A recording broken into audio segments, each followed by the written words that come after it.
The Arizona sun beat down mercilessly on the red rock formations, turning the air into a shimmering curtain of heat. Dust devils danced across the barren landscape, and the wind carried with it the taste of alkali and despair. It was the summer of 1878, and the territory was as unforgiving as the men who tried to tame it. Evelyn Carter pressed her cracked lips together, tasting blood and grit. Her wrists were raw from the rope that bound them, and every jostle of the wagon sent sharp pains through her ribs where one of the men had kicked her the night before. Beside her, her younger sister Clara whimpered softly, her face streaked with tears that had long since dried in the desert air. "Keep your head up, Clara," Evelyn whispered, though her own voice was hoarse from thirst. "Father wouldn't want us to give them the satisfaction. Their father." Reverend Thomas Carter had been dead for 3 weeks now, killed in what the territorial newspapers would call an unfortunate encounter with hostile Apache raiders. But Evelyn knew better. She'd seen the way the trading post owner had smiled when he'd sent them on that particular trail, the one that skirted too close to Apache territory. She'd heard the whispers about her father's sermons, about his radical notion that the native peoples had souls worth saving. Now she and Clara were paying the price for his convictions. The wagon lurched to a stop, and Jake Thornton, the leader of their captors, spat a stream of tobacco juice onto the ground. He was a brute of a man, with arms like tree trunks and a beard that hadn't seen soap in months. He'd bought them from the trading post owner for $30 and 2 bottles of whiskey, claiming he needed housekeepers for his mining camp. "Water the horses," he barked at one of his men. "We're still in Apache country, and I ain't losing my investment to them savages." Evelyn felt Clara tense beside her at the word. Their father had taught them better than to use such language. But out here, civilization's rules seemed as distant as the stars. The men dismounted, 5 of them in total, each one uglier and meaner than the last. They moved with the casual cruelty of those who had long ago abandoned any pretense of decency. As they tended to their horses, Evelyn studied the landscape, searching for any chance of escape, but there was nothing, just miles of rock and scrub brush, with mountains rising like broken teeth on the horizon. "Please," Clara whispered suddenly, addressing the youngest of the men, a boy who couldn't have been more than 17. "Please, we need water." The boy glanced at Thornton, who laughed. "They'll get water when we reach camp. Can't have them too spirited for the boys." Evelyn's stomach turned. She knew what awaited them at the mining camp, had overheard enough to understand that housekeeping was not what these men had in mind. She'd die before she let them touch Clara. The horses were nearly finished drinking when everything changed. The arrow came from nowhere, sprouting from Thornton's shoulder like a grotesque flower. He screamed, more in rage than pain, and reached for his rifle. But before his hand could close around it, another arrow found his throat. "Apache!" one of the men shouted, but the word was cut short by the crack of a rifle. Chaos erupted. The horses reared and whinnied, breaking free from their handlers. Men scrambled for weapons, firing blindly at the rocks above, but their attacker was like smoke, there one moment, gone the next. Evelyn grabbed Clara and pulled her down, using the wagon bed as cover. She could hear the men cursing, shooting, dying. The boy who Clara had begged for water made a strangled sound and fell face first into the dust, a knife protruding from his back. Then, as suddenly as it had begun, it was over. The silence that followed was more terrifying than the violence. Evelyn held Clara tight, both of them trembling. She could hear footsteps approaching, slow and deliberate. Not boots, something softer. Moccasins. A shadow fell across them, and Evelyn looked up. The warrior stood silhouetted against the burning sky, and for a moment, Evelyn thought she was looking at death itself. He was tall, taller than any man she'd known, with broad shoulders and skin bronzed by the sun. His face was sharp-angled and severe, with dark eyes that seemed to look through her rather than at her. Black hair fell past his shoulders, held back by a simple leather band. He wore traditional Apache clothing, a breechcloth and leggings, with a rifle slung across his back and a knife at his belt still wet with blood. He studied them in silence, his expression unreadable. Evelyn waited for the killing blow, pulling Clara closer. At least they would die together. At least it would be quick. But the warrior did not strike. Instead, he reached down and cut their bonds with a single swift motion. Evelyn's hands fell free, numb and useless. "Thank you," she gasped, rubbing feeling back into her wrists. "Thank you, He held up a hand, silencing her. Then he pointed at them, then at himself, then at the horses. The message was clear. They were coming with him. "No," Clara whimpered. "Evie, no, we can't." "We don't have a choice," Evelyn said quietly. She looked around at the dead men, at the vastness of the desert. Even if they ran, where would they go? They had no water, no food, no weapons. And despite what had just happened, something in the warrior's manner suggested he meant them no immediate harm. The Apache, for that's what he was. She was certain, moved to gather supplies from the dead men. He worked efficiently, taking ammunition, water, and anything else of use. When he was finished, he brought 2 horses forward, gesturing for the sisters to mount. Clara was crying now, clinging to Evelyn. "They killed Papa. His people killed Papa. These men would have done worse to us," Evelyn said, though her own heart was racing. "We have to trust—" The warrior made a sharp gesture, clearly growing impatient. The sun was sinking lower, painting the rocks in shades of blood. They needed to move. Evelyn helped Clara onto one horse, then mounted behind her. The warrior swung onto his own mount with fluid grace, then took the lead rope of their horse. Without a word, he started north, toward the mountains. As they rode away from the carnage, Evelyn looked back one last time. The bodies lay twisted in the dust, already attracting flies. She felt no pity for them, only a hollow relief. But that relief was quickly replaced by a new fear. They had traded one captivity for another, and she had no idea what awaited them in those distant mountains. The warrior never looked back, never spoke. He rode as if he were part of the horse itself, moving with the rhythm of the land. Occasionally, he would stop to study the ground or the sky, reading signs invisible to Evelyn's untrained eye. As darkness began to fall, Clara slumped against her, exhausted from fear and grief. "What's going to happen to us? Evie?" Evelyn wished she had an answer.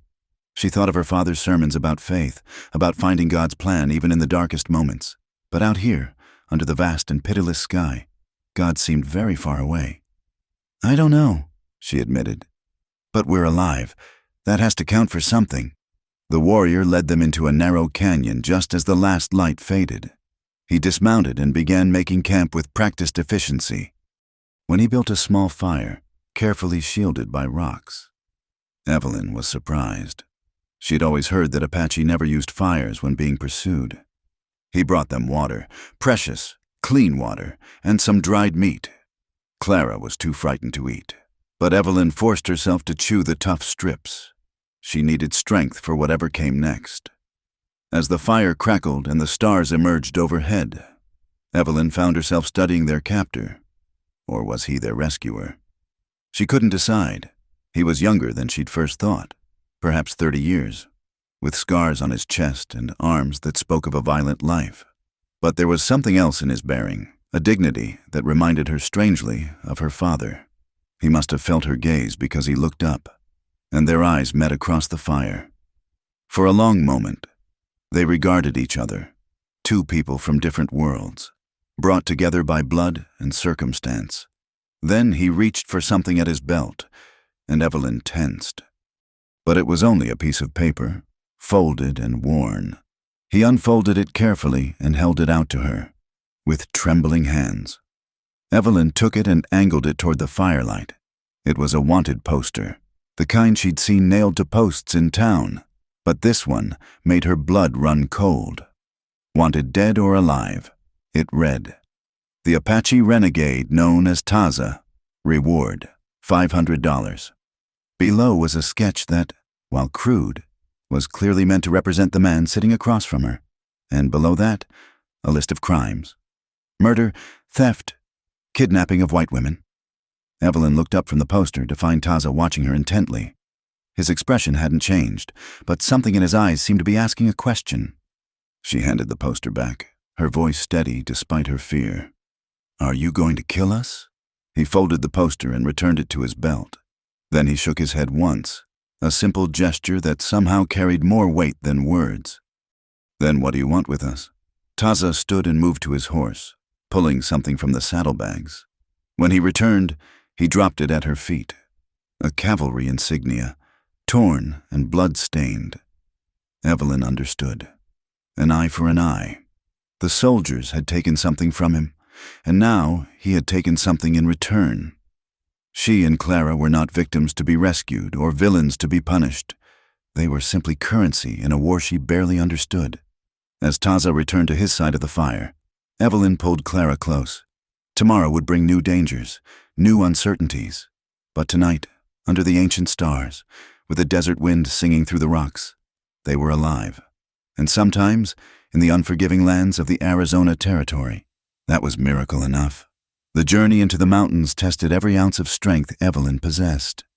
For 3 days, they climbed through terrain that seemed designed by the devil himself, narrow ledges where one misstep meant death, scorching valleys where the heat pressed down like a physical weight, and passes so high the air grew thin and cold. Taza led them with unwavering purpose, never speaking, communicating only through gestures and the occasional grunt. He knew every trail, every water source, every hidden cave where they could rest during the worst heat of the day. It was clear this was his land, as familiar to him as the parlor of their lost home had been to Evelyn. On the 4th day, Clara's horse stumbled on loose shell. She cried out as the animal went to its knees, throwing her hard against the rocky ground. Evelyn's heart stopped as she watched her sister tumble down the slope, coming to rest against a boulder. "Clara!"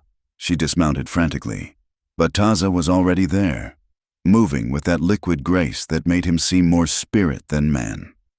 He knelt beside Clara, his hands surprisingly gentle as he examined her injuries. Clara's left ankle was twisted at an ugly angle, and a gash on her forehead bled freely. She was conscious but dazed, tears streaming down her dust-caked face. "Please," Evelyn begged, falling to her knees beside them. "Please help her. She's all I have left." For the first time since their capture, something flickered in Taza's dark eyes, perhaps understanding, perhaps memory. He tore a strip from his own shirt and pressed it to Clara's wound, then gestured for Evelyn to hold it there, while she stanched the bleeding. He examined Clara's ankle with practiced hands. Clara whimpered and tried to pull away, but he held her leg steady, his touch firm but not cruel. After a moment, he shook his head. Not broken. His expression seemed to say, "But bad enough." Without hesitation, he lifted Clara as if she weighed nothing and placed her on his own horse. Then he began walking, leading the animal carefully over the treacherous ground. Evelyn followed on the remaining horse, watching in amazement as this feared Apache warrior tended to her sister with unexpected care. They made camp early that day in a sheltered grove of cottonwoods beside a small spring. Taza built a fire and heated water in a battered pot he'd taken from the dead men. He cleaned Clara's wounds with the same methodical precision he brought to everything, then produced a leather pouch from his pack. Evelyn watched, fascinated despite her fear, as he mixed herbs into a paste. The smell was pungent but not unpleasant. Sage, she thought, and something else she couldn't identify. He applied it to Clara's ankle, then bound it tightly with strips of cloth.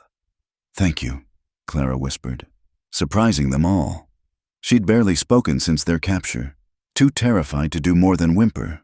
But something in Taza's careful ministrations had eased her terror. He paused in his work, looking at her with those fathomless eyes. Then he nodded once and returned to his task. That night, as Clara slept fitfully by the fire, Evelyn found herself unable to rest. The desert night was alive with sounds. The distant howl of a coyote, the rustle of small creatures in the brush, the whisper of wind through stone. She sat up, wrapping the thin blanket around her shoulders, and found Taza sitting on a rock nearby, keeping watch. In the moonlight, He looked less like the savage of her father's parishioners' nightmares and more like what he was, a man carrying burdens she could only guess at. She thought of the wanted poster, of the cavalry insignia. What had the soldiers taken from him? A wife, children, his whole village. As if sensing her scrutiny, he turned. Their eyes met, and for a long moment, they simply looked at each other. Then he reached into his pack and pulled out something wrapped in deerskin. He unwrapped it carefully, revealing a small wooden doll, its features worn smooth by handling. A child's toy. Understanding hit Evelyn like a physical blow. She pressed her hand to her mouth, stifling a sound of sympathy. He rewrapped the doll with infinite care and returned it to his pack. Then he turned back to his vigil, dismissing her without a word. But something had changed between them in that moment of shared humanity. The next days blurred together in a haze of heat and hardship. Clara's ankles slowly improved, though she still couldn't walk far. Taza fashioned a crude crutch from a mesquite branch, and she hobbled along when the terrain allowed. When it didn't, he carried her without complaint. Evelyn found herself studying him when she thought he wasn't looking, the way he moved through the landscape as if he were part of it, the way he could find water where she saw only dry rock, the way he seemed to know what weather was coming by the color of the sunset or the behavior of birds. Once, they came upon the remains of a cavalry patrol. 3 soldiers dead among the rocks, their bodies picked clean by scavengers. Taza stopped, staring down at them with an expression she couldn't read. Then he did something that stunned her. He dismounted and began gathering stones, piling them over the bodies in a rough cairn. "Why?" she asked without thinking. He paused in his work, looking at her. Then he touched his chest, over his heart, and continued with his task. Even enemies deserve dignity in death. The message was clear. That night, camped in a box canyon with walls that rose like a natural fortress, Evelyn woke to find her blanket had been supplemented by something else. Taza's own jacket, laid carefully over her while she slept. The desert night was bitter cold at this elevation, and she'd been shivering in her sleep. She sat up, looking around. He was at his usual post, keeping watch, wearing only his shirt against the cold.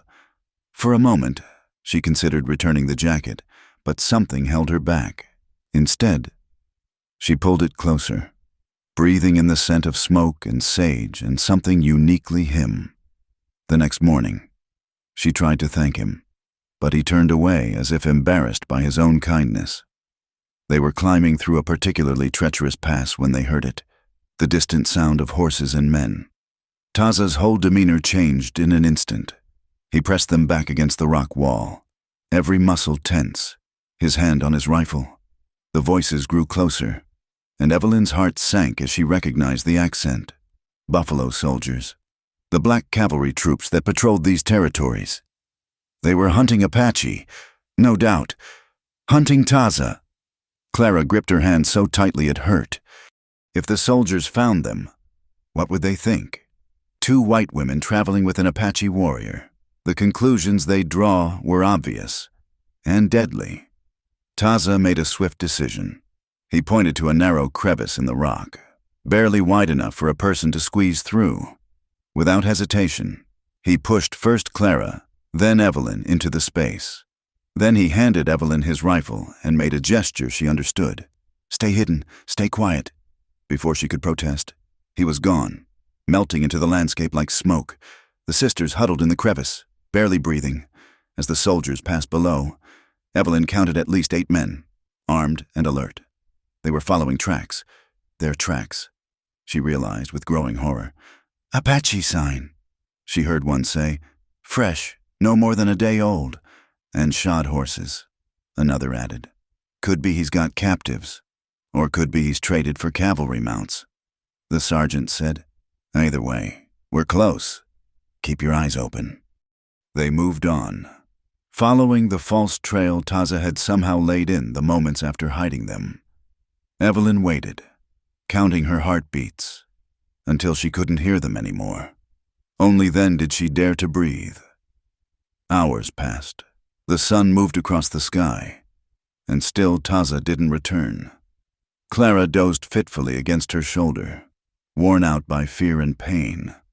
Evelyn kept watch, Taza's rifle heavy in her hands. She'd never fired a gun before, but she would learn quickly if it meant protecting Clara. It was nearly sunset when he materialized from the shadows. Moving so silently, she didn't hear him until he was there. His shirt was torn, and there was blood on his arm. Not much, just a graze, but enough to tell her there had been trouble. He took the rifle from her unresisting hands, then helped them from the crevice. Without a word, he lifted Clara onto his horse. She was too exhausted to walk, and led them deeper into the mountains, away from the soldiers' trail. That night, camped high above the desert floor, Evelyn insisted on tending his wound. He tried to wave her off, but she wouldn't be deterred, using water from their precious supply. She cleaned the graze, then bound it with a strip torn from her petticoat. He sat still under her ministrations, watching her with those dark, unreadable eyes. When she finished, their faces were very close. She could see the fine lines around his eyes, the scar that bisected his left eyebrow, the firm set of his mouth.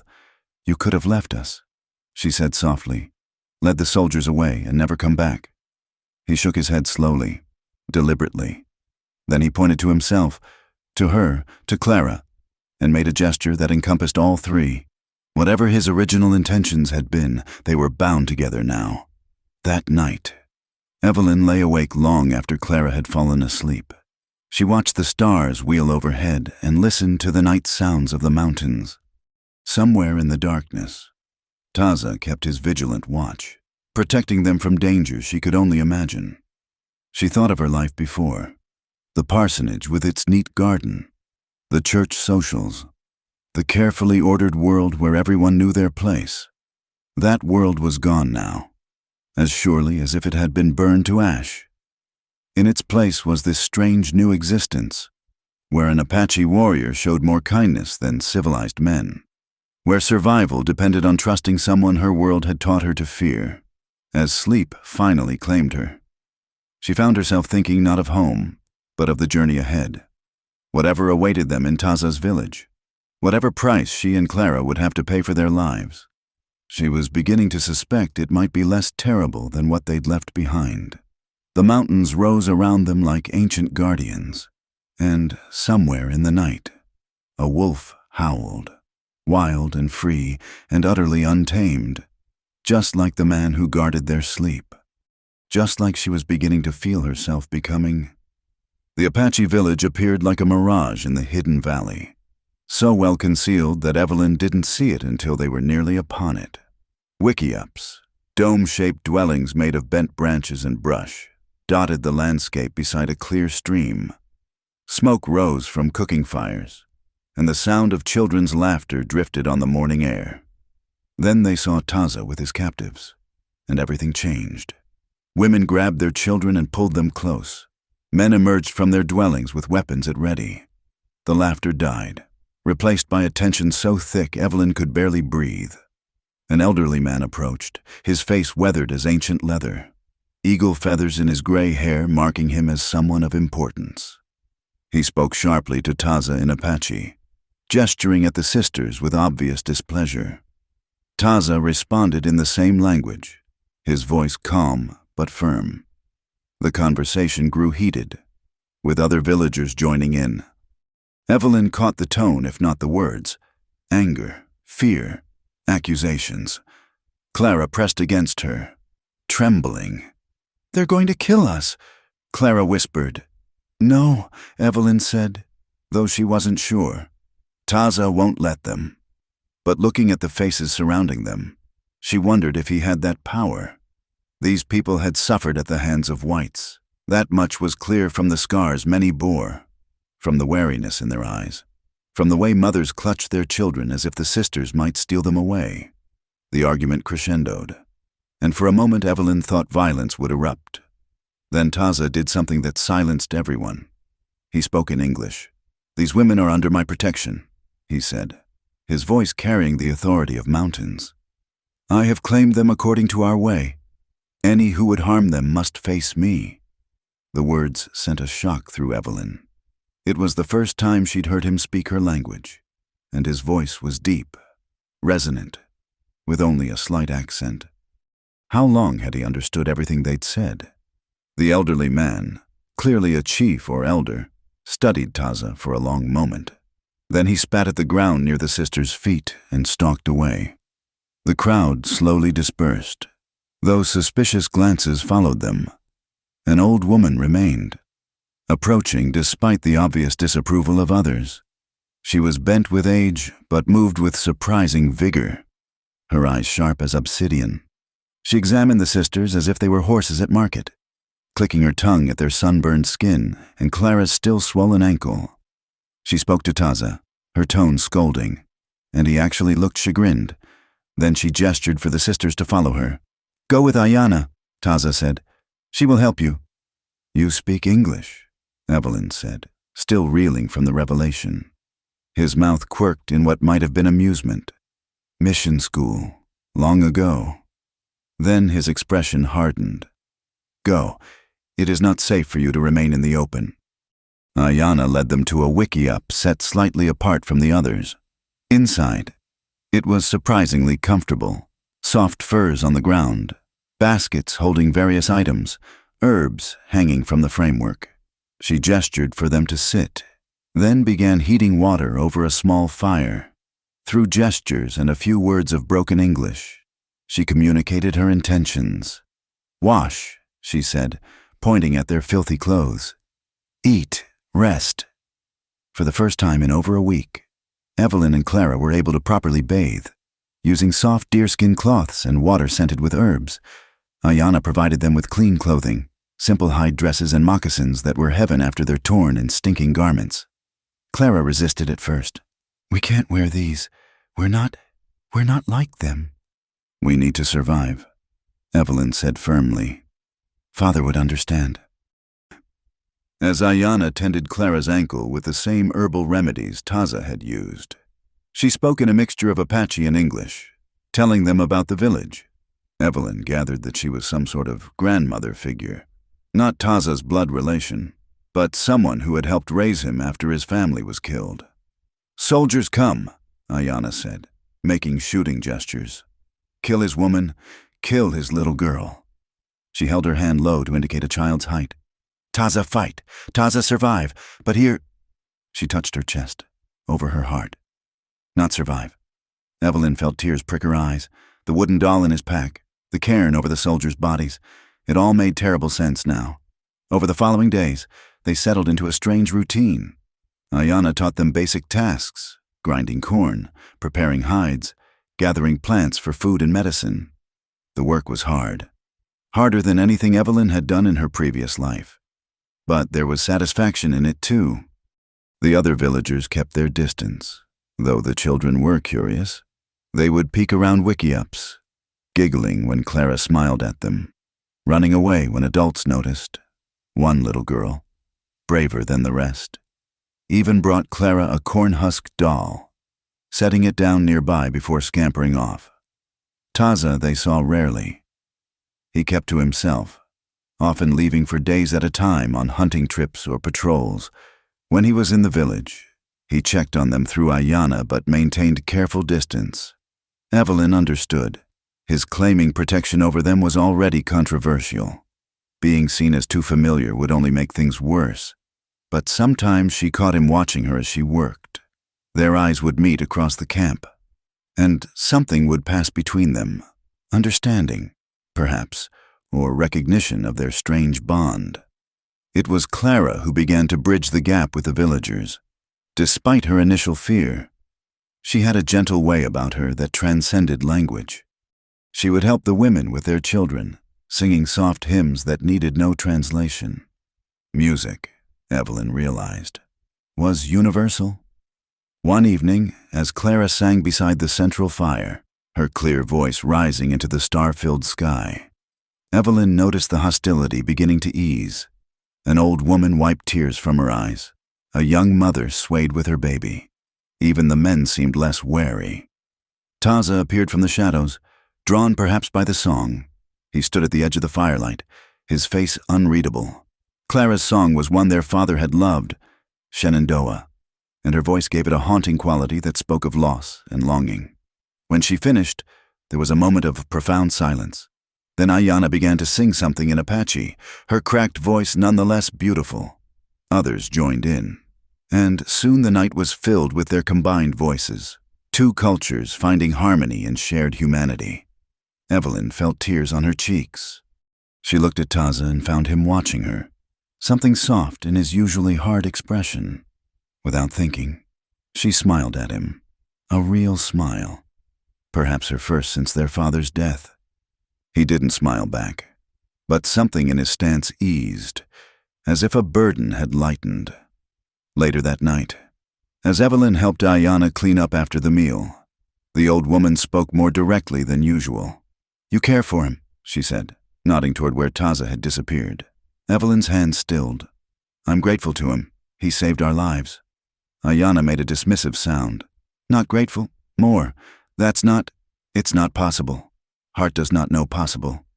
Ayanna said, "Heart only knows what is." Evelyn said nothing, but her silence spoke volumes. The next morning brought crisis. A young warrior named Kuruk, who had been among the most vocal opponents of their presence, confronted Clara as she gathered water from the stream. Evelyn didn't see what happened, only heard her sister's scream. She ran, finding Kuruk gripping Clara's arm, speaking harshly in Apache. Clara was crying, trying to pull away. Without thinking, Evelyn grabbed a rock and struck his hand, making him release her sister. Kuruk turned on her with fury in his eyes. He raised his hand, and Evelyn braced for the blow. It never came. Taza was there, catching Kuruk's wrist in an iron grip. The two men faced off, tension crackling between them like lightning. Kuruk spoke rapidly in Apache, clearly making accusations. Taza responded with deadly calm. Then Kuruk said something that made Taza's face darken with rage, in one fluid motion. He threw the younger man to the ground. Kuruk scrambled up, hand going to his knife, but other warriors intervened. Holding both men back, the chief appeared, demanding explanations. The argument that followed drew the whole village. Evelyn held Clara, who sobbed against her shoulder, as their fate was debated in a language they couldn't understand. Finally, the chief raised his hand for silence. He spoke solemnly, gesturing to Taza, to the sisters, to the village as a whole. Then he pointed to the east, where the sun was rising over the mountains. Taza's jaw tightened, but he nodded once. The crowd dispersed, leaving only Ayanna, who looked troubled. "What happened?" Evelyn asked. "What did the chief say?" It was Taza who answered, his English careful and precise. "You have brought discord to our people. The chief says you may stay, but only if you prove you can be one of us. If you learn our ways, contribute to our survival." He paused, his dark eyes serious. "And you must choose this freely. If you wish to leave, I will take you to the nearest settlement. But if you stay as Apache, not as white captives waiting for rescue." Evelyn looked at Clara, still trembling from her encounter with Kuruk. She thought of the mining camp, of what awaited them in the white world. Two women alone, without money or protection, marked by their time with the Apache. Then she looked at this village, where, despite the hostility, they had found unexpected kindness. "We need time to decide," she said. Taza nodded. "You have until the new moon, 3 days." That night, the sisters lay awake in Ayanna's wickiup, wrestling with their choice. "They hate us," Clara whispered. "Some do," Evelyn agreed. "But not all. And Taza saved us. But he's one man. What happens when he's not here?" It was a fair question, one Evelyn couldn't answer. But as she lay there, listening to the night sounds of the village, so different from their old life, yet somehow no longer frightening, she found herself thinking of her father's sermons about finding God in unexpected places. Perhaps this was such a place. Perhaps these people, who the world called savages, might offer them something the civilized world could not, a chance to be more than what their birth had made them. The new moon would bring their answer. But in her heart, Evelyn suspected she already knew what it would be. The decision to stay had been made. but Clara's spirit remained unbroken in its resistance. 2 weeks had passed since they'd chosen to remain in the Apache village, and while Evelyn threw herself into learning their ways, Clara withdrew further each day. "You're betraying everything Father stood for," Clara hissed one morning as Evelyn ground corn with the other women. "Wearing their clothes, speaking their language, acting like one of them. Father believed in understanding all of God's children," Evelyn replied quietly, conscious of the other women's glances. "How is learning their ways a betrayal?" "Because they killed him." Clara's voice broke. "Or have you forgotten?" Evelyn hadn't forgotten. But she'd also seen Taza's scars, heard Ayana's stories of cavalry raids, witnessed the fear in children's eyes when they spoke of soldiers. The truth was more complex than Clara's black and white world allowed. That afternoon, Clara made her first escape attempt. Evelyn was helping Ayana prepare medicines when a commotion erupted near the village edge. Warriors were shouting, women gathering. Her heart sank as she recognized the slight figure being carried back. Clara, unconscious, her fair skin already burning under the brutal sun. She'd made it less than 5 miles before collapsing in the heat. No water, no sense of direction. If the hunting party hadn't found her. Taza carried her to Ayana's wickiup, his face grim. As they worked to cool Clara's fevered body, he spoke quietly to Evelyn. "She will try again." "I know." Evelyn's hands shook as she bathed her sister's face. "I don't know how to reach her." "Sometimes the heart must break before it can heal," he said, and she heard the weight of experience in his words. Clara's fever raged for 2 days. In her delirium, she called for their father, for their mother who'd died when Clara was young, for home. Evelyn never left her side, spooning water between her cracked lips, singing the hymns of their childhood. On the second night, as Evelyn kept vigil, Taza appeared with fresh water and clean cloths. Without speaking, he helped her tend Clara, his hands gentle despite their strength. They worked in companionable silence, and Evelyn felt something shift between them, a partnership born of shared purpose. As dawn approached, Clara's fever broke. Evelyn wept with relief, exhaustion making her sway. Strong hands steadied her, Taza's hands. For a moment, she let herself lean against him, drawing comfort from his solid presence. "Sleep," he commanded softly. "I will watch." Too tired to argue, she curled up beside Clara. As consciousness faded, she felt something soft being laid over her. A blanket, she thought drowsily, that smelled of smoke and sage. She woke hours later to find Clara watching her with hollow eyes. "You care for him," Clara said. It wasn't a question. Evelyn didn't deny it. "He's not what we were taught. He's still our enemy." "No," Evelyn said firmly. "Our enemies were the men who bought us like cattle. Taza saved us from that fate." Clara turned her face to the wall and didn't speak for the rest of the day. As Clara recovered, her resistance took new forms. She refused to learn Apache words, spoke only when absolutely necessary, performed her assigned tasks with mechanical precision. The village women stopped trying to include her, and even the children learned to avoid her bitter presence. It hurt Evelyn to see her sister this way, but she didn't know how to bridge the chasm growing between them. She herself was finding unexpected joy in her new life, learning to identify edible plants, to tan hides, to read weather signs. Ayana was a patient teacher, and some of the younger women had begun to accept her. And then there was Taza. He maintained appropriate distance in public, but she was increasingly aware of his presence. The way he ensured she and Clara received fair portions at communal meals, the small conveniences that appeared, a new water gourd, sharper scraping tools, extra blankets as the nights grew cold, never given directly, always through Ayana, but she knew their source. Sometimes, when the village slept, she would see him sitting alone by the dying fire, staring into the flames. The loneliness that radiated from him called to something in her own heart. One night, gathering courage, she approached. "May I sit?" He gestured to the log beside him. They sat in silence, watching the embers glow and fade. Finally, he spoke. "Your sister is strong," Like my daughter was strong. His voice was rough with memory. She would not bend either. What was her name? Ayana, like grandmother. She had 5 summers when... He stopped, jaw tightening. Evelyn wanted to touch him, to offer comfort, but didn't dare. Instead, she said, "Tell me about her." For the first time, Taza smiled. A small, sad thing, but genuine. She was fearless, would catch snakes with her bare hands. Her mother scolded, but she laughed. His expression darkened. She was laughing when the soldiers came.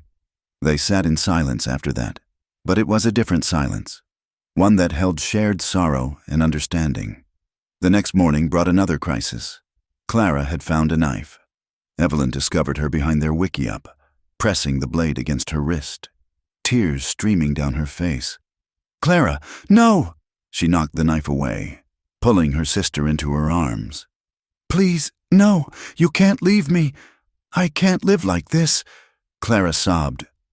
"I see Father every time I close my eyes, hear him telling me to be strong, but I'm not strong like you. I can't pretend this is right." "Then don't pretend." Evelyn said desperately. "Be angry, be bitter, but be alive. Please, Clara, be alive." The commotion drew others. Taza appeared, taking in the scene with one sweeping glance.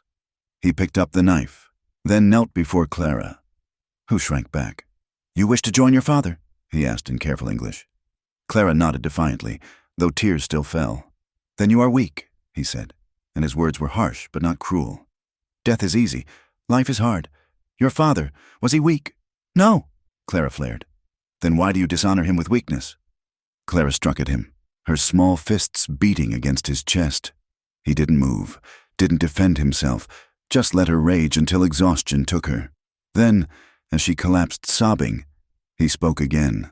"I know this pain. It lives here." He touched his chest. "Every day, I choose. Die inside or live with honor. For them, the ones taken, they cannot live. So we must." Something in his words reached Clara where Evelyn's pleas had not.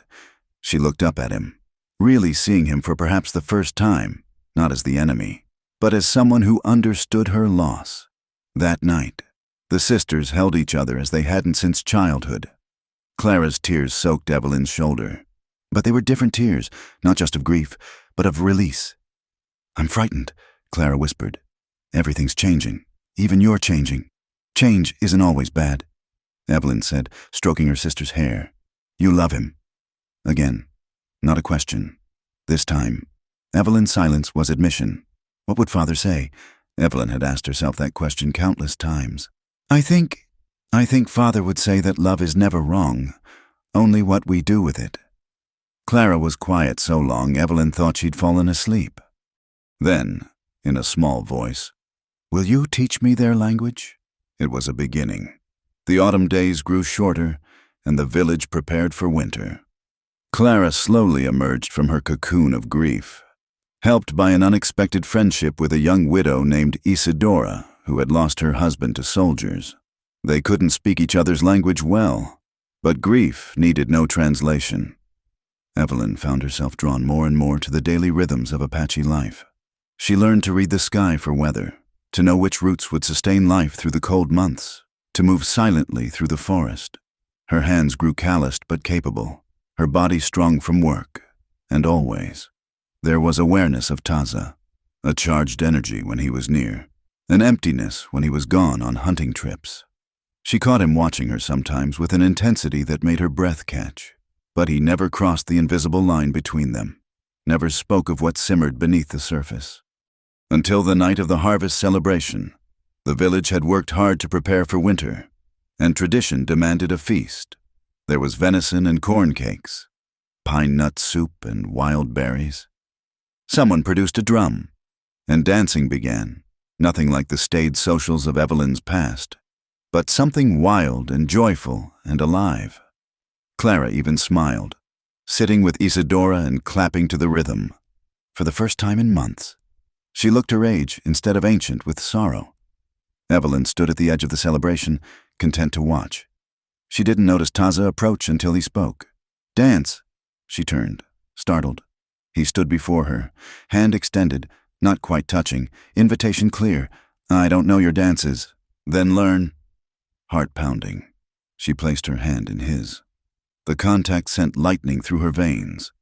He led her into the circle of dancers, showing her the steps through example.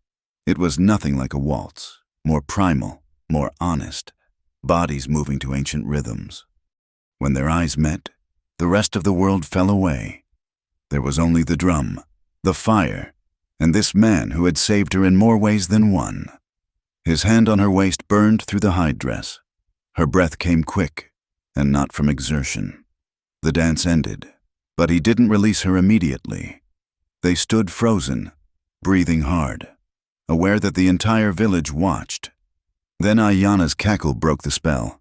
"About time," she called in Apache, which Evelyn now understood. Others laughed, the tension breaking. Taza stepped back, but his eyes held promises. Later, they said, when watching eyes weren't upon them. But later never came. As the celebration wound down, a scout arrived with urgent news. Soldiers had been spotted 2 valleys over, moving toward Apache territory. The festive mood evaporated. Warriors gathered to council while women began preparations to move if necessary. Evelyn found herself helping pack essential supplies, her hands steady despite her fear. "Will we run?" Clara asked, finding her sister in the organized chaos. Evelyn looked to where Taza stood with the other warriors, his face carved from stone. "I don't know, but whatever happens, we stay together." Clara gripped her hand. "Together," she agreed, and Evelyn heard the acceptance in her voice, not just of their situation, but of who Evelyn had become. As dawn approached with still no decision made, Evelyn allowed herself one moment of weakness. She found Taza alone, checking weapons. "Be careful," she said simply. He turned to her, and for once, his guard was down. She saw the want in his eyes, the struggle between duty and desire. "Evelyn," he said, her name a caress on his lips. Then the moment shattered as another scout arrived. The soldiers were moving faster than expected. Time had run out. As the village erupted into motion, Evelyn caught one last glimpse of Taza before he vanished into the pre-dawn darkness with the other warriors. The question in his eyes matched the one in her heart. Would they get there later, or would the world conspire to keep them apart? The sun rose blood red over the mountains, and Evelyn couldn't shake the feeling that everything was about to change. The soldiers never came. After 3 days of tense waiting, scouts reported they had turned south, following rumors of Apache raiders elsewhere. The village slowly relaxed, but something had shifted in those days of fear. The possibility of loss had crystallized feelings too long unspoken. For Evelyn, watching Taza ride out with the warriors had awakened a fierce protectiveness that surprised her with its intensity. She'd found herself praying, not the formal prayers of her father's church, but something more primal, offered to whatever spirits watched over these mountains. When he returned, their eyes met across the village, and she saw her own relief mirrored in his face. But still, he kept his distance. It was Clara who finally broke the impasse. "You're being foolish," she told Evelyn one evening as they prepared the evening meal. "Both of you, dancing around each other like scared children." "It's complicated," Evelyn protested. "Love isn't complicated. People make it so." Clara's voice held a wisdom born of loss. "Father is gone. Mother is gone. We don't know how many tomorrows we have. Stop wasting today." That night, Evelyn found herself walking toward the stream where women gathered water at dawn. The moon was full, turning the landscape silver in shadow. She knew he would be there, somehow. She always knew where to find him now. He stood with his back to her, watching the water ripple over stones. Without turning, he spoke. "You should not be here." "I know." But she moved closer anyway. "The others will talk." "Let them." He turned then, and the look in his eyes made her breath catch. "Evelyn, you do not understand what you risk. Then explain it to me." He was silent for a long moment, choosing words. "Among my people, A woman's choice is honored, but for you to choose me, it would mean truly becoming Apache. No half measures, no foot in both worlds. My old world sold me for $30 in whiskey, she said quietly. What is there to return to? Family, your own people, a life you understand. Clara is my only family, and these months here, I understand more than you think. He moved closer, close enough that she could see the pulse in his throat. And if I am killed, if soldiers come and you must flee, if our children— He stopped, but the word hung between them like a prayer. Then I will mourn, and survive, and remember. She lifted her hand, not quite touching his face. But I won't regret— Something broke in him then. He caught her hand, pressing it to his cheek, eyes closing as if in pain. I swore never again. After they died, I swore. I'm not asking you to forget them. I would never ask that. No. You ask harder thing. You ask me to live again. The moonlight caught the silver in his hair. The lines pain had carved in his face. He was no longer young, had seen too much, lost too much. But when he looked at her, she saw possibility flickering in those dark depths. Is that so terrible? She whispered. Instead of answering, he kissed her. It was nothing like the chaste pecks she'd witnessed at church socials. This was fire and need and months of denied wanting. His hands tangled in her hair, loosened from its proper pins, her body pressed against his, every curve finding its match. When they finally broke apart, both were breathing hard. This changes everything, he warned. Everything already changed the day you found us. They stood there, foreheads touching, sharing breath. Then, by mutual accord, they parted. Not yet, not here, but soon. The next days passed in heightened awareness. Every glance was weighted, every accidental touch electric. The village noticed, of course. Some approved. Ayanna cackled with delight. Others, like Karuk, glowered with disapproval. It was the chief who forced the issue. He summoned Taza, and their conversation, while private, was heard by many. When Taza emerged, his jaw was set in determination. That evening, he came to Ayanna's wickiup formally, dressed in his finest clothing. In clear Apache that all could hear, he stated his intentions toward Evelyn. Would she accept him as husband? With all that meant, Clara gripped Evelyn's hand as the village waited. This was more than marriage. It was choosing sides irrevocably, becoming Apache not just in deed, but in law. Yes, Evelyn said in Apache, then again in English. Yes. The ceremony was simple by white standards, but profound in meaning. They exchanged gifts. She gave him a shirt she'd made. He gave her a necklace of turquoise. They shared food from the same bowl, drank from the same cup. Ayanna blessed them with smoke from sacred herbs. And then they were alone in his wickiup. Shyness overtook her as reality set in. She stood uncertain until he touched her face gently. We have time, he said softly. All the time needed. But time was what they didn't have. Their joining was tender and fierce by turns. Months of longing given form. He showed her pleasure she hadn't known existed, whispered her name like a prayer. She traced his scars with lips and fingers, learning the map of his pain and survival. Later, as they lay entwined, he spoke into the darkness. My wife's name was Dahlia, English name. Her father was Mexican trader. My daughter— His voice caught. Little Ayanna, 3 years old, just learned to count with stones. Evelyn held him as he spoke of them for the first time, letting grief have its voice.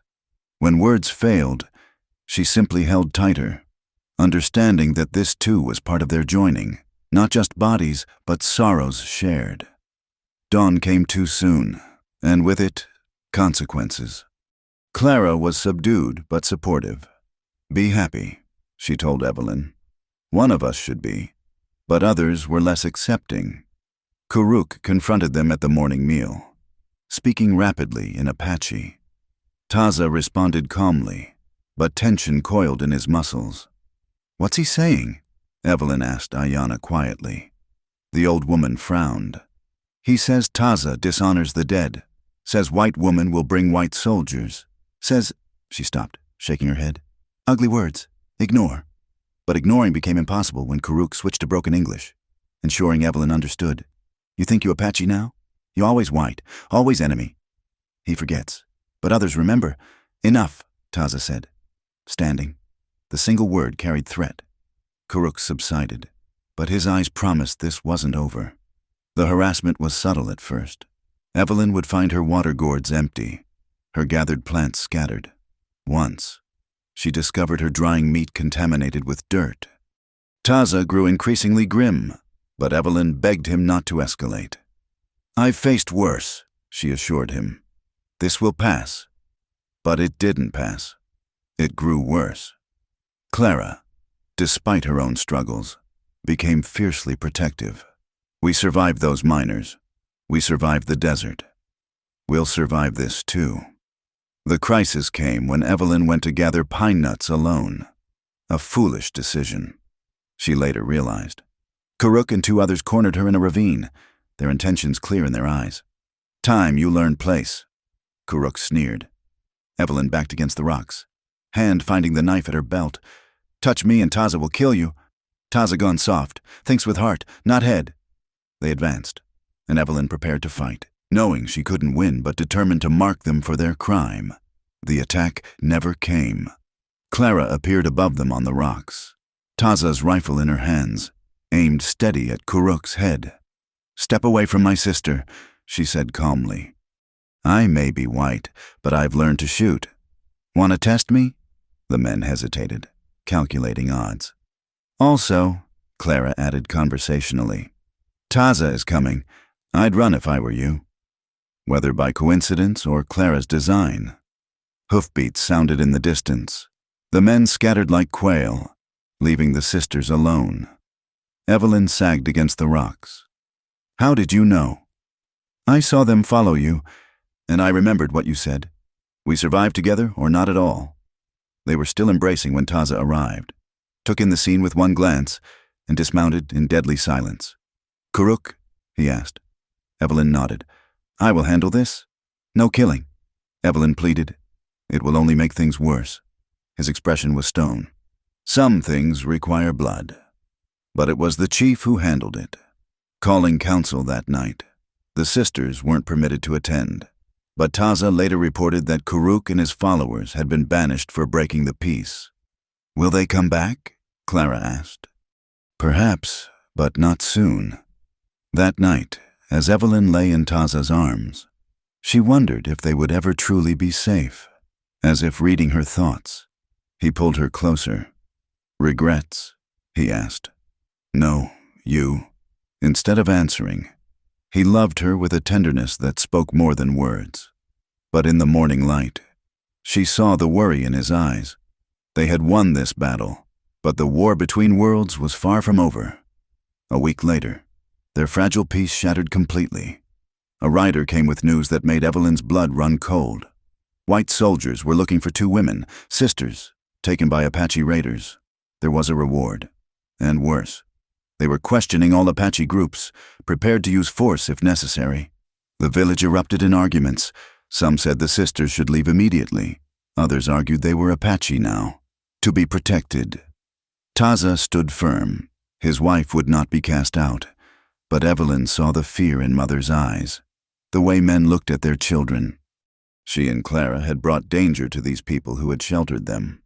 That night, she made her choice. "We have to leave," she told Taza.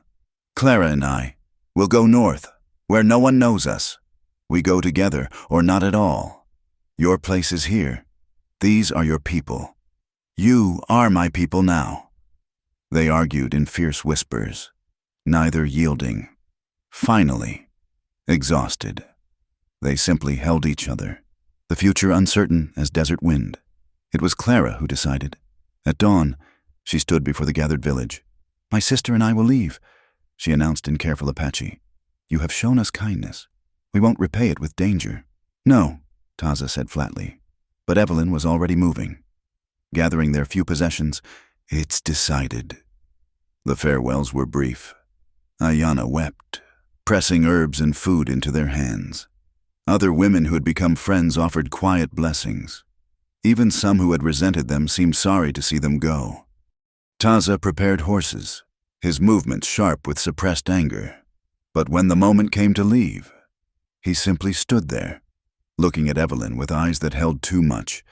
"This is not finished," he said quietly. "I will come for you." She touched his face one last time. "I know." Then she mounted her horse, helped Clara mount hers, and rode away without looking back. If she had looked, her resolve would have crumbled. They were a mile from the village when she finally let the tears fall. Clara moved her horse closer, and they rode side by side, two sisters cast adrift again in a world that had no true place for them. Behind them, unseen, a lone warrior followed on silent feet. Taza had kept his word about letting them leave. He'd said nothing about letting them leave unprotected. The garrison at Fort Buchanan stood like a wound against the desert landscape, all sharp angles and military precision. Evelyn's stomach churned as they approached, memories of her last encounter with civilized men still fresh. Beside her, Clara rode in tense silence. They had traveled for 3 days, skirting Apache territory, avoiding both patrols and settlements. Now, faced with the necessity of human contact, Evelyn wondered if they'd made a terrible mistake leaving the village. "State your business," the sentry called. "Rifle casual but ready. We're seeking passage east." Evelyn replied, pitching her voice higher, softer, more like the woman she used to be. "We've been lost." The soldier's eyes widened as he took in their appearance.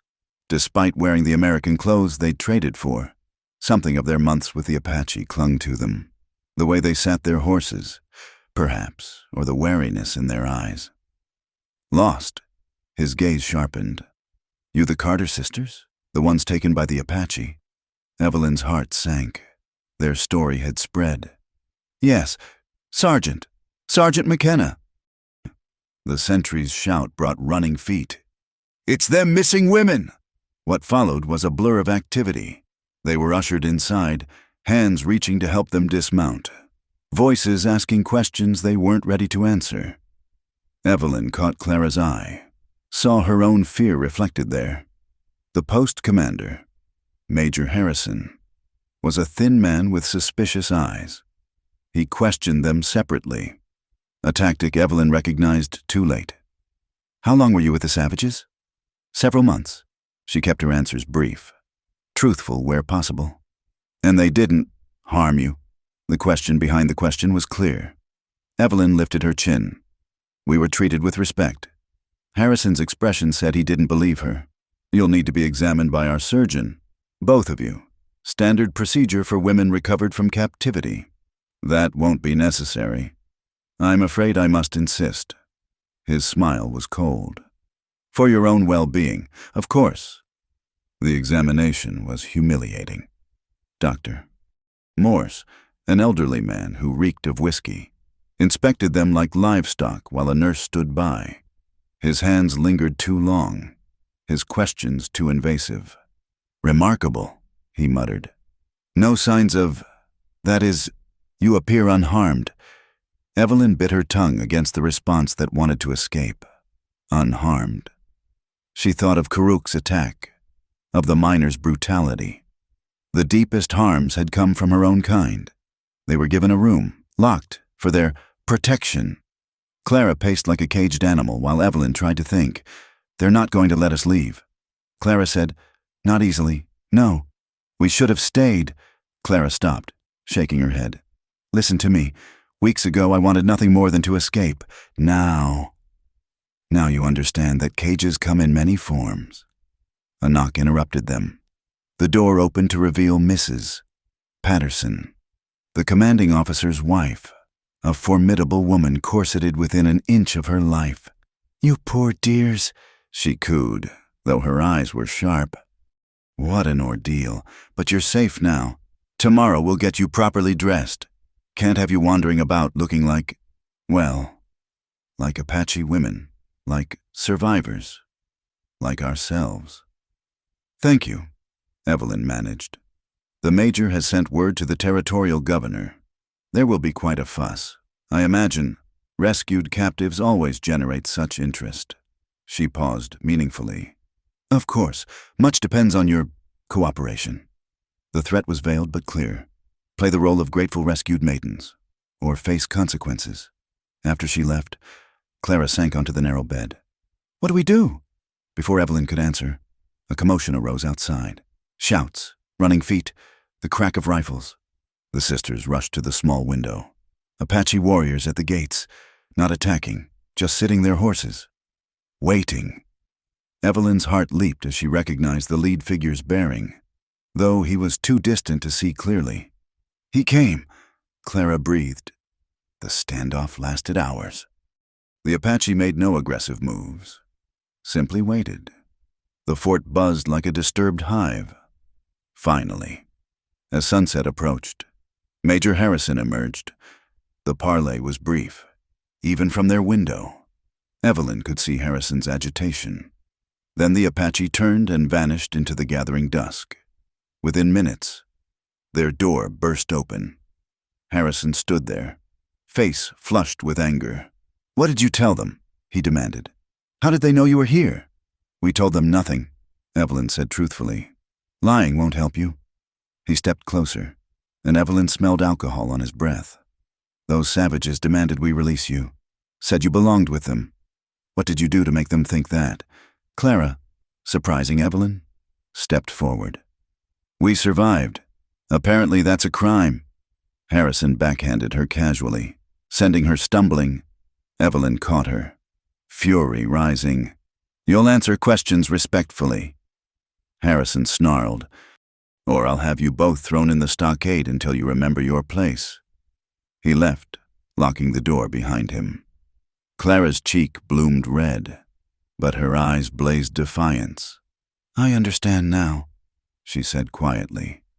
Why you chose him. Why the village felt more like home than this ever could. They spent the night planning, whispering in the dark. By dawn, they had few options but were determined to try. Their chance came when Mrs. Patterson arrived with proper clothing, corsets, bustles, the full armor of civilized womanhood. As they dressed, Evelyn palmed the small knife Clara had hidden in her boot. There's to be a gathering. Mrs. Patterson informed them. Newspaper men have arrived from Tucson. You'll tell them how grateful you are to be rescued, how horrible your ordeal was. The major has written some remarks for you to study. She handed them papers filled with lies, tales of abuse, of degradation, of savage cruelty, everything the audience expected to hear, everything that would justify continued violence against the Apache. We won't read this, Evelyn said flatly. Mrs. Patterson's facade cracked. You'll read it, or you'll discover how unpleasant military custody can be. The major has broad authority over civilians in territorial matters. She swept out, leaving them with the scripts of their expected performance. We have to get out. Clara said, tonight. But their plans crumbled when guards were posted outside their door. They were trapped, expected to perform their roles at the evening gathering. The main hall was packed with territorial officials, newspapermen, curious civilians. Evelyn and Clara were displayed like trophies, seated at the front while Major Harrison introduced them as miraculous survivors of Apache brutality. When called to speak, Evelyn stood on shaking legs. The prepared remarks waited on the podium. She looked at the expectant faces, saw the hunger for sensational tales of savage Indians. She thought of Taza's dignity, of Ayana's kindness, of a village that had taken them in when their own kind had sold them. I cannot read these words, she said clearly. They are lies. The room erupted. Harrison started forward, but Evelyn continued, raising her voice. We were not brutalized. We were not degraded. We were treated with more humanity by the Apache than by the white men who bought us like property. She's hysterical, Harrison declared. The ordeal has affected her mind. My mind is clear, Evelyn shot back. Clear enough to see the truth. You want us to tell stories that justify your wars, your theft of land, your slaughter of innocents. We won't. Guards moved to seize them, but chaos erupted as someone shouted, Fire! Smoke poured in from outside. The stables were ablaze. In the confusion, strong hands grabbed Evelyn and Clara, pulling them toward a side door. "Come," a familiar voice commanded. Not Taza, one of his warriors. "Quickly!" They ran through smoke and shouting, reaching the walls where ropes waited. Evelyn's corset made climbing agony, but fear drove her up and over. They dropped outside to where horses waited, Taza holding their reins. No words, no time. They mounted and fled into the darkness, gunfire cracking behind them. Clara clung to Evelyn as they rode, both sisters realizing there was no going back now. They'd chosen their side publicly, irrevocably. They rode hard through the night, changing horses at hidden caches, following paths invisible in the darkness. Dawn found them high in the mountains, the fort far behind. Only then did Taza stop, turning to face them. His expression was carved from stone, but his eyes burned. "You think I let you walk into their trap?" His English was harsh with emotion. "You think I not know they wait for you? We were trying to protect the village." Evelyn protested. "Village protects itself. You are my wife. Your place is beside me, not in their cages." "I'm not—" Evelyn stopped. By Apache law, she was his wife. The ceremony had been real, binding. "You are," he said firmly. "Both of you are family now. Apache, they want to use you against us? Let them try to take you." Clara slid from her horse, exhaustion hitting. "They'll come. The whole territory will hunt us now." "Let them come," Taza repeated. "We go where they cannot follow." He led them higher into the mountains, to places where only Apache and eagles dwelt. By nightfall, they reached a hidden camp where the warriors who'd aided their escape waited. As they sat by the fire, Clara asked the question Evelyn hadn't dared. "Can we ever go back to the village?" Taza was silent for a long moment. "Not yet, maybe not ever. But Apache is not a place, is a people. We make new camp, far from white soldiers. Others will come, those tired of running, of begging peace that never comes." He looked at Evelyn then, and she saw the question in his eyes. This was her last chance to choose differently. Life as fugitives, forever caught between worlds. She moved to sit beside him, taking his hand. "Where you go, I go." Clara joined them, the three of them forming an unlikely family born of loss and choice and stubborn survival. "Then we go north." Taza decided, to the high places where winter comes early but freedom lives longer. As they prepared to move deeper into the wilderness, Evelyn thought of the life she'd once imagined. Marriage to some shopkeeper or farmer, children raised in civilization's embrace, a small grave beside her parents when her time came. That life was ash now, burned away like the fort's stables. In its place was something harder but more honest, a life where survival meant strength, where family was chosen, where love transcended the boundaries others would kill to maintain. The mountains embraced them, and they vanished into legend. The Apache warrior and the two white women who chose wildness over walls, freedom over safety, truth over comfortable lies. Behind them, the territory raged and searched, but ahead lay only the vast silence of the peaks, and the possibility of a different kind of life entirely. The winter hit them like a physical blow. In the high mountains where they'd taken refuge, snow came early and stayed late, turning their world into a crystalline prison of ice and silence. The small band of Apache who'd followed Taza struggled against the brutal cold, their traditional shelters barely adequate against the screaming winds. They'd been running for 3 months, always staying ahead of the patrols that hunted them with increasing desperation. The newspapers had dubbed them Taza's renegades, and the story of the two white sisters who'd chosen Apache life had become a scandal that reached all the way to Washington. Now, huddled in a cave that offered meager protection from the storm, their group had dwindled to just 12 souls. Warriors, 2 elderly women, a child who'd lost his parents to soldiers, and the sisters. "The horses are dying," Grey Wolf reported, ice crystals in his beard. "No grass beneath the snow, no bark left on the trees near enough to reach. Taza nodded grimly. They'd eaten their last provisions 2 days ago. The men were giving their portions to the women and child, but everyone was weakening. Evelyn watched her husband with growing concern. He'd been wounded in their last skirmish with soldiers, a bullet grazed across his ribs that wouldn't heal in the cold. He hit it well, but she saw how he favored his left side, how his face tightened with each movement. "I'll hunt," she announced. Standing. Months of Apache life had made her competent with bow and rifle. "No." Taza's response was automatic. "Too dangerous. We'll all die if someone doesn't find food." She met his eyes steadily. "You taught me to track. Let me use what I've learned." Clara stood too. "We'll go together. 2 sets of eyes are better than 1. Before Taza could protest further, one of the older women, Nayeli, spoke up. "Let them. Apache women have always been hunters when need demands." The sisters ventured into the blizzard, wrapped in everything they owned. The world was white blindness and screaming wind. They'd gone perhaps a mile when Clara grabbed Evelyn's arm. "There," she whispered, pointing. Through the swirling snow, a shape moved.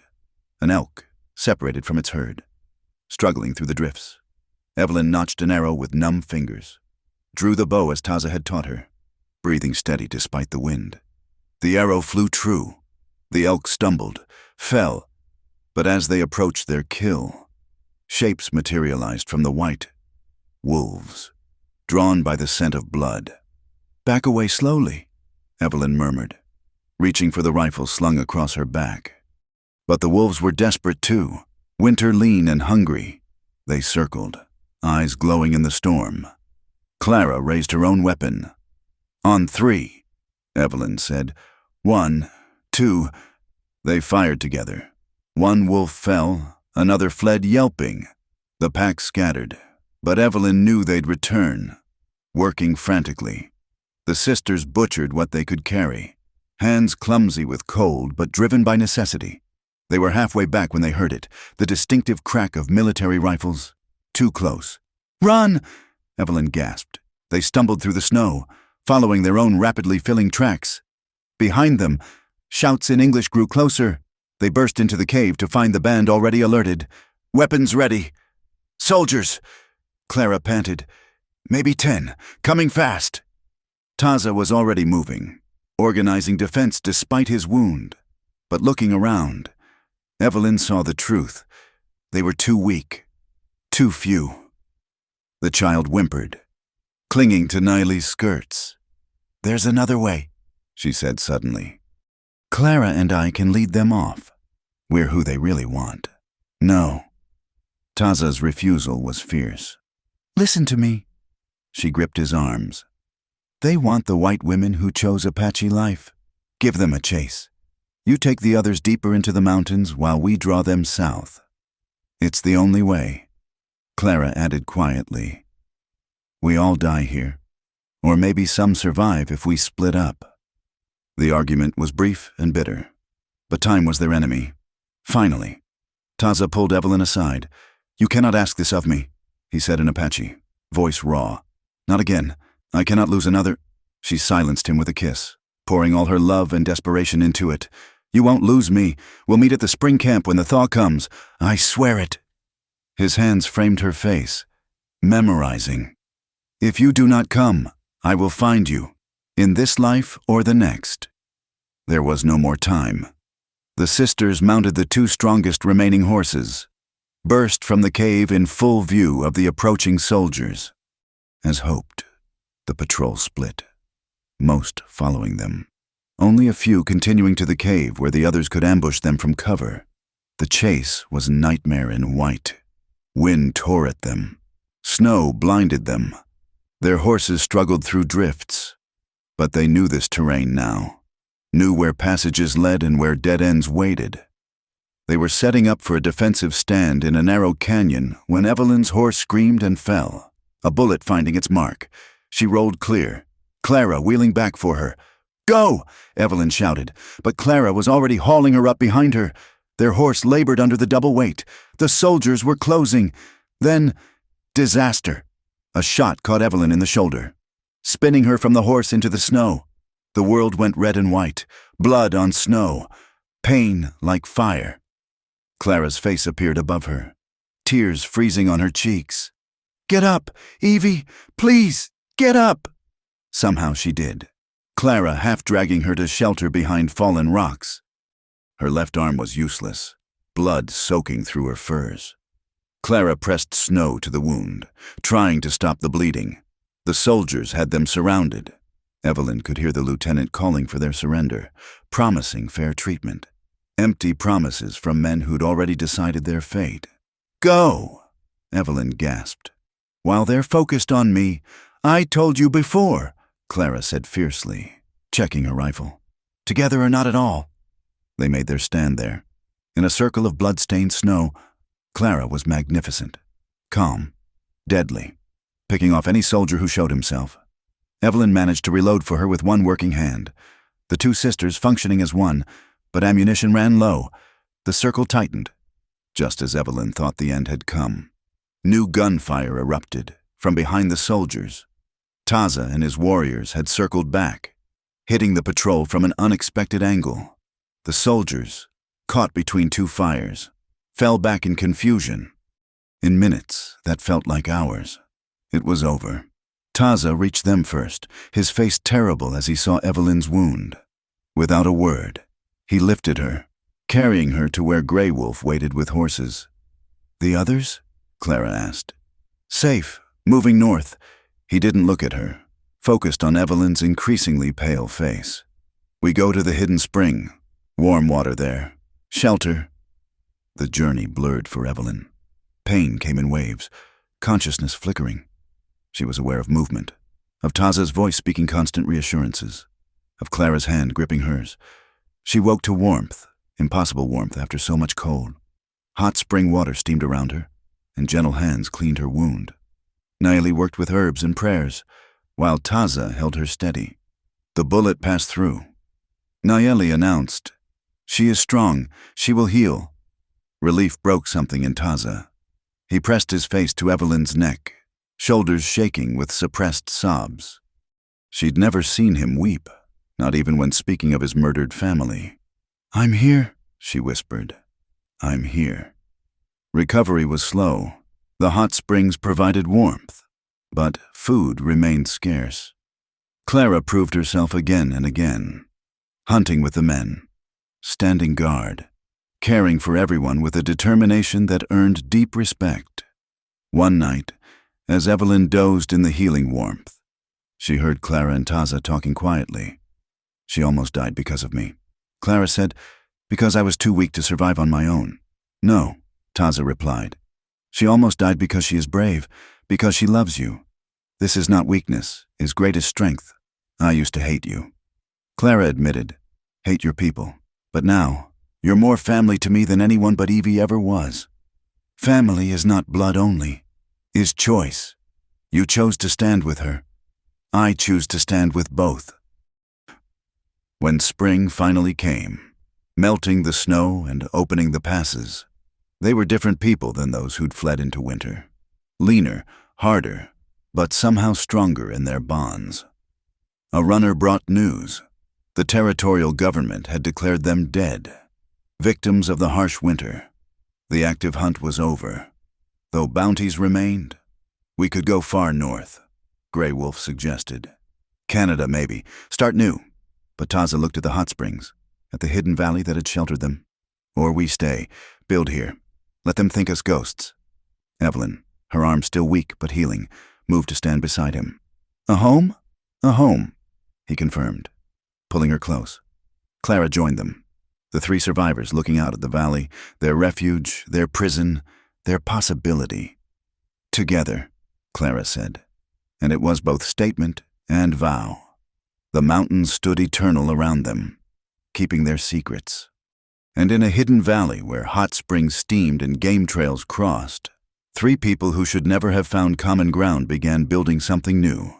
A life outside the definitions others would impose.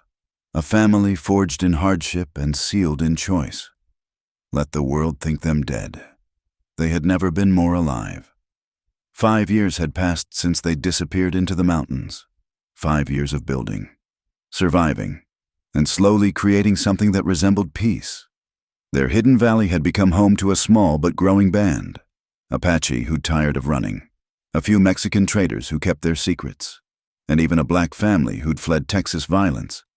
Evelyn stood at the edge of their camp, watching the sun paint the canyon walls gold. Her hair, now streaked with premature silver, was braided in Apache fashion. The shoulder that had taken a bullet still ached in cold weather, but she'd learned to compensate, could still draw a bow with deadly accuracy. "The scouts are back," Clara said, approaching. Her sister had grown lean and strong, her face weathered but beautiful in its confidence. She wore traditional dress now without thought, moved through the landscape as if born to it. Trouble. Always. Clara's smile was wry, but not immediate. "There's a new settlement 2 valleys over.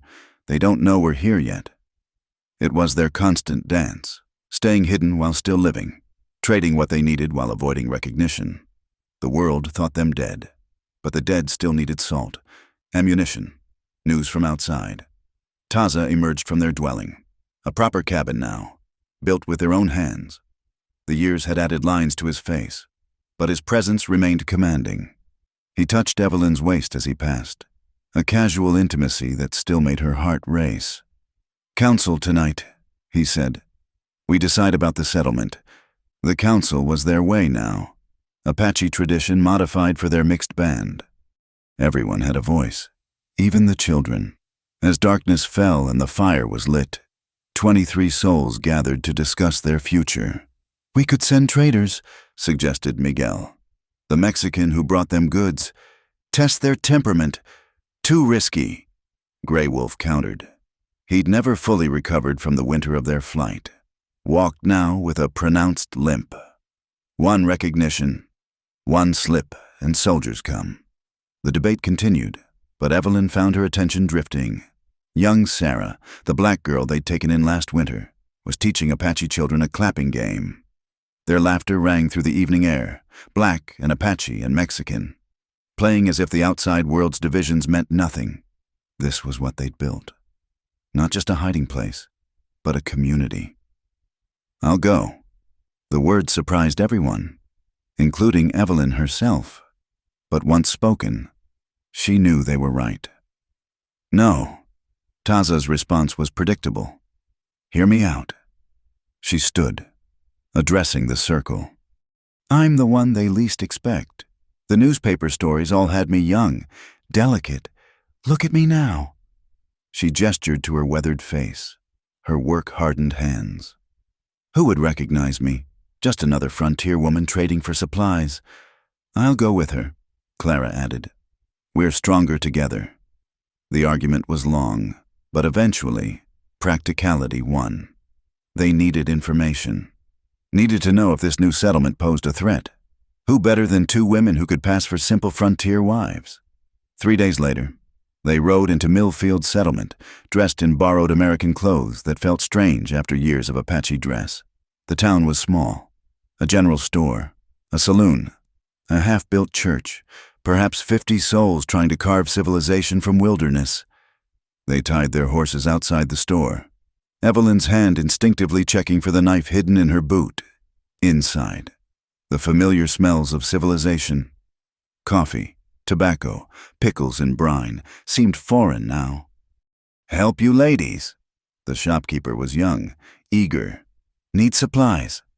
Evelyn let her voice slip back into old patterns, softer, higher. "My husband and I have a place up mountain." They conducted business carefully, listening more than speaking. The talk was of Indian troubles, of army patrols, of bounties still offered for renegades, but also of failed crops, of loneliness, of children growing up without schools. They were loading their purchases when it happened. "My God!" The voice came from behind them. "It can't be." They turned to find a man staring at them, face pale with shock. Evelyn recognized him, Corporal James from Fort Buchanan, older now, wearing civilian clothes. "You're dead," he whispered. "Both of you. The Apache." "You're mistaken." Clara's voice was steady. but her hand drifted toward her hidden weapon. No, I remember. The Carter sisters. I was there when... He stopped, confusion replacing shock. But you're supposed to be dead. Evelyn made a quick decision. Walk with us, quietly, please. They moved away from the store, toward the edge of town. James followed, clearly wrestling with disbelief. We're alive, Evelyn said simply once they were alone. As you can see, but the stories, that savage Taza, saved us. Clara's voice was fierce, while civilized men were content to see us sold and abused.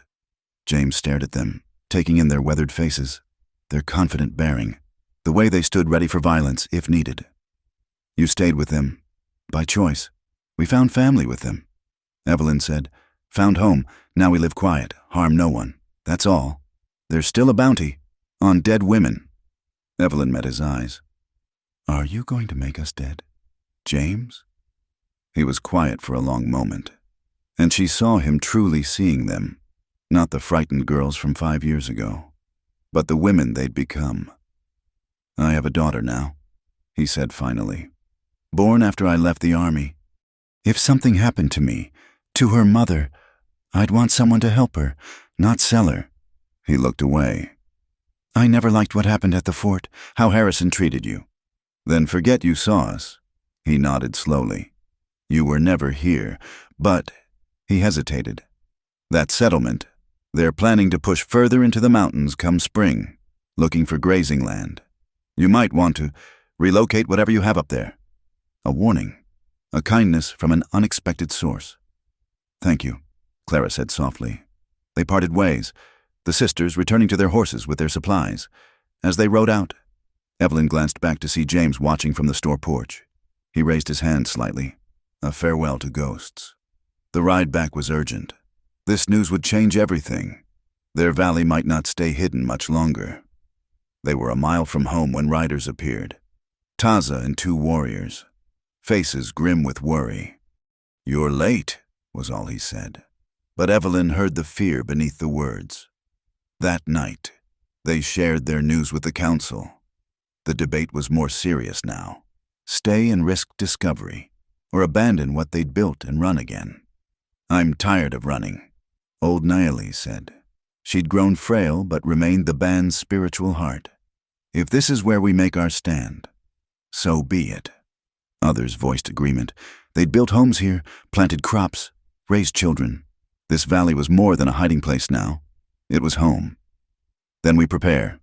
Taza decided, make the valley harder to find, set watches. And maybe, he looked thoughtful, maybe we make friends before we need them. It was a radical thought, instead of hiding, carefully building connections with those settlers who might be sympathetic. Trade relationships that might become protective alliances. It's a risk, Grey Wolf said. Everything's a risk. Clara replied, but we can't hide forever. Over the following months, they carefully implemented their plan. Miguel increased his trading, bringing back news and slowly introducing the idea of a mixed settlement in the mountains. Apache and Mexican and others. Peaceful, wanting only to be left alone. Some settlers reacted with suspicion or hostility, but others, struggling with their own hardships, were more open.